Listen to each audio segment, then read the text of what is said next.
Privyet. Assalamu alaikum. Ciao. Konnichiwa. Bonjour. Hola. Good morning. Good morning. Good morning. This is Ken at 10. How are you today?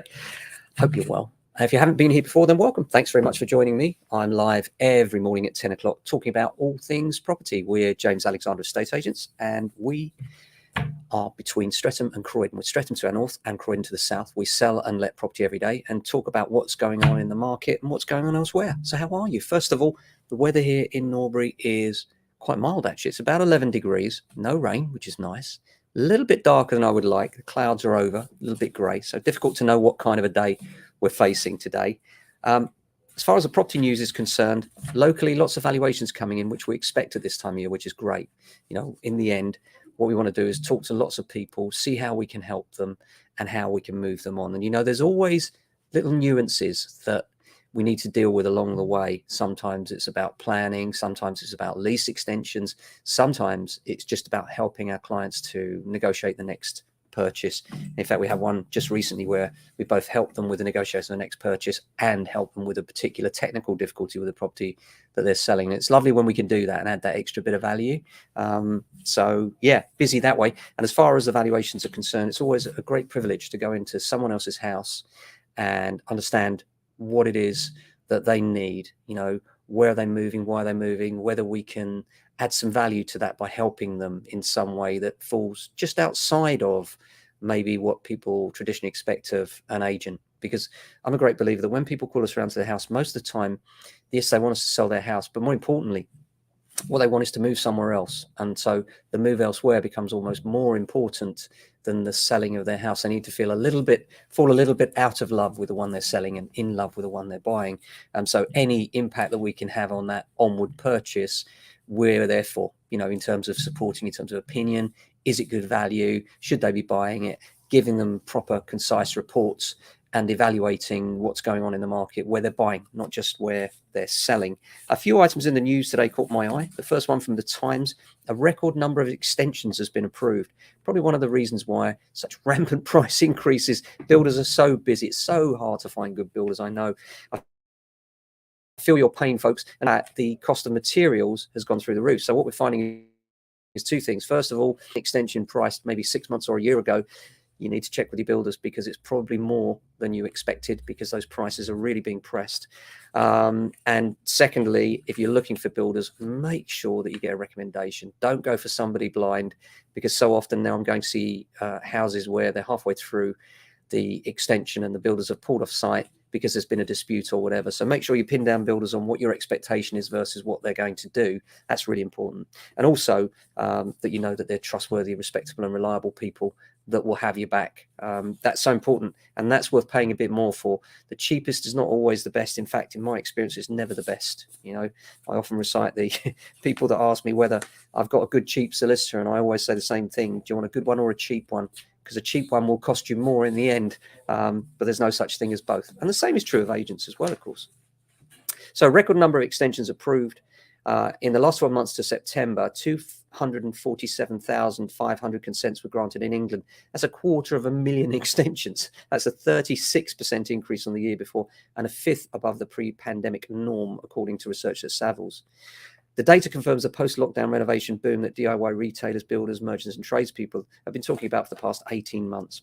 In the absence of being able to go to the shops or spend money in restaurants and pubs, many households were able to add to their budgets and use that for their renovations. That helped fund the spending spree. And it's that on top of the fact so many people have moved over the pandemic that obviously when you move house, you tend to improve, you tend to change things. So it's an interesting situation. A lot of people, of course, are building garden rooms. And since the pandemic, Lucian Cook, head of research at Savills, say that the pandemic, we've seen a strong correlation between home mover numbers and home extensions and improvements, as more people are buying and extending to better suit their needs. And this is what we find. And that's one of the reasons why an unextended property is more popular, because it benefits in two ways. Number one, it falls into the price bracket of the average buyer, which is so important to get the maximum price.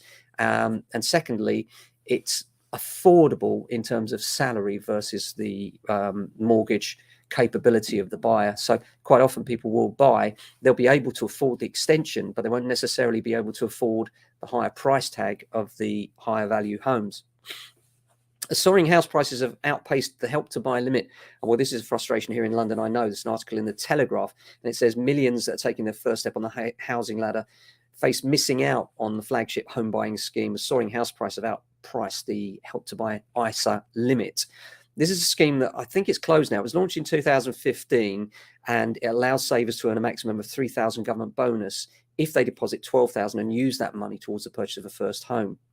They are closed to new savers now since 2019, apparently. But 2.5 million people still have money in them, and it's supported of nearly 500,000 property purchases, which is good, with around £674 million in bonuses paid. However, rising prices mean that because of the limits, you can't spend more than 450,000 in London. So if you're spending 500, you're going to lose that bonus of £3,000, which doesn't seem fair, does it? You know, house prices have risen, so you lose £3,000 off the government scheme, which is designed to help you with your savings. Just doesn't sit well, does it? But it is what it is. The value of mortgage advances has topped 70 billion. £70 billion. According to the latest lender statistics, the housing market is cooling down, according to the experts.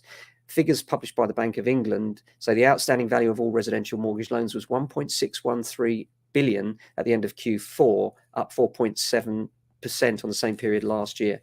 The value of gross mortgage advances in this period was 70 billion, and that's 8.4% lower than in the fourth quarter, suggesting that there's a slowdown in the number of house purchases. Well, I've said for a while now that with everything going on with rampant inflation, rampant fuel prices, really shocking, isn't it, what's going on out there?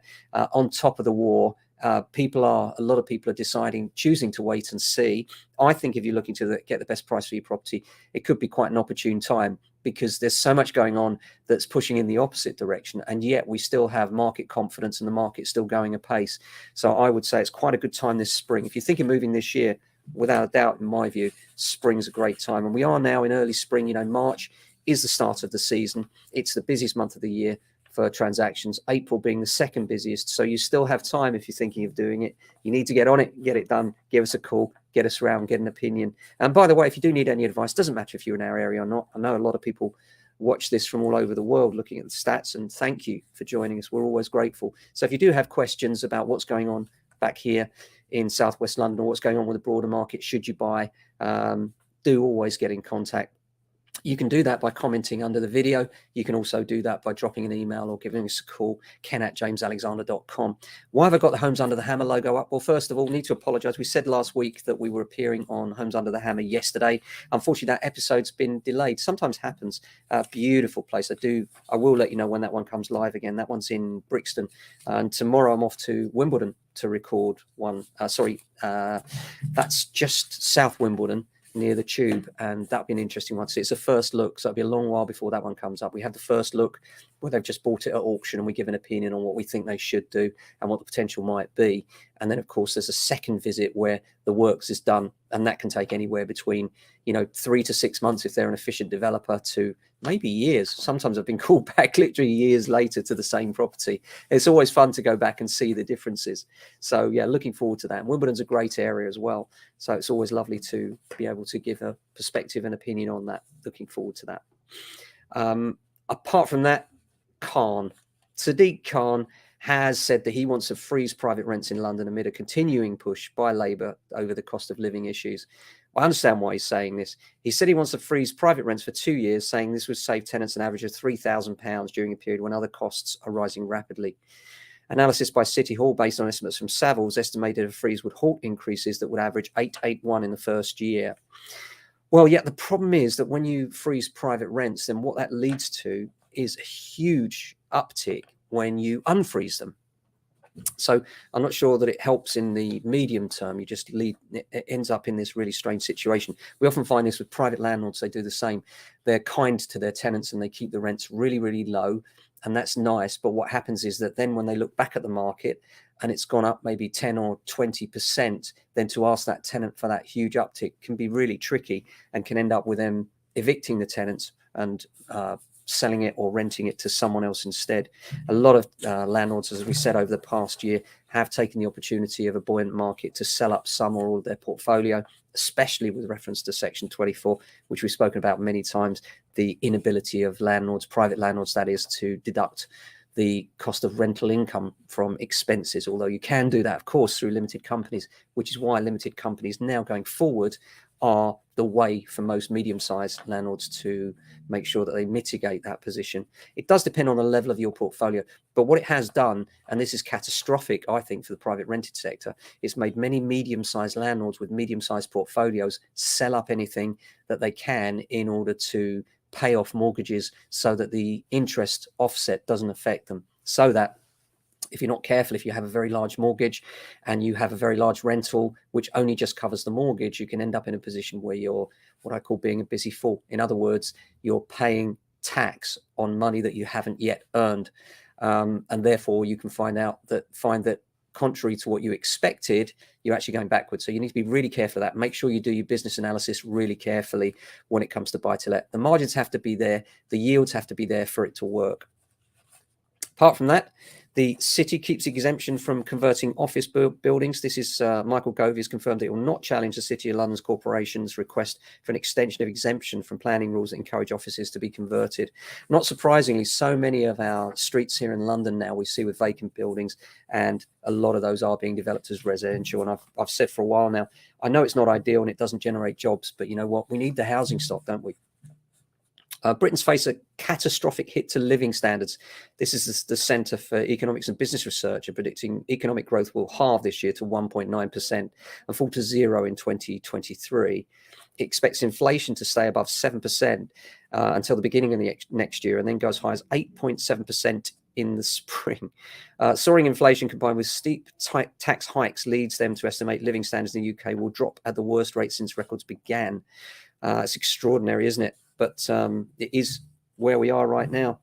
And on a lighter note, the F1 tycoon Ron Dennis, the founder of the McLaren Formula One team, has submitted plans to Wokingham Borough Council for a 30 million mega mansion on his 175-acre estate near the Thames. The paper reports that the Dr. No-esque proposal by Dennis, 74, is the installation of a secret tunnel to the outer perimeter of the grounds, which leads to a boat on the nearby Thames. And they also include an underground pool, sauna, and underground car park. I mean, you know, it really is Dr. No style, isn't it? Extraordinary. Apart from that, busy day again on valuations today. So thank you all of those of you that reached out needing a valuation advice for sales and lettings. We're always grateful for the business. As an independent, it's you guys and your recommendations that keep the wheels turning here at JA Central. So thanks very much for watching. It's always lovely to see you, even if virtually. So do comment or like below or share so we know that you're out there and you're appreciating what we're doing. Thanks very much for watching. Look after your friends and family and yourselves, and we'll be back tomorrow with another edition. Till then, stay safe and well. Ciao.